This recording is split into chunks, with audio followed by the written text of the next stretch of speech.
What's going on, everybody? This is your host Eric from Fix Your Car. So coming at you today with some basic maintenance on your vehicle. We're talking about batteries today. So the big thing with your batteries is you want to make sure that they have enough charge on them. Typically you want your batteries to be anywhere from 12.5 volts and higher to provide starting power. And once the vehicle is running, the alternator should be charging the battery up to about 13 volts or so, or more. So the first thing that I always check when I'm checking the battery, I come over here. I got my digital multimeter set up, so I got it set to volts right here, and I'll get my terminals.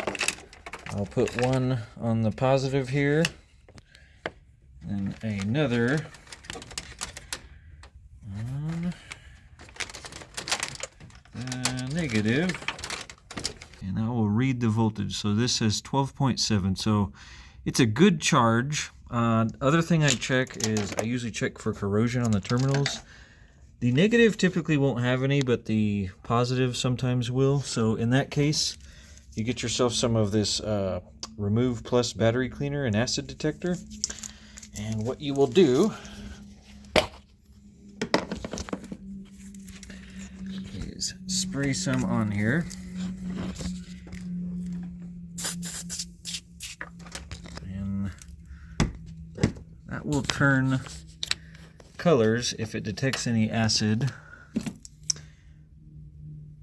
It will turn pink, so I don't know if it fully got on there. Let me spray it again.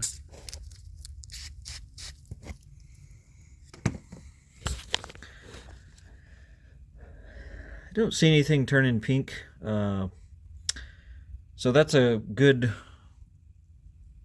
connection, and looks like we don't have any corrosion.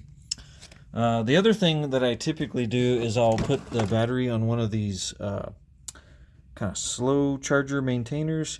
This actually helps prolong the battery. So typically batteries only last 4 years. The dates you can usually either find on top. In this case, it's on the side. So if you look at that, it says September of 2020. It's 3 years old as the date of this filming, so typically 4 years is what you get out of them. But I find if you actually charge them up once every 12 months on the charger, so you just plug it right into your wall here and then hook up the positive and the negative on your terminals, then your battery actually can last a little bit longer.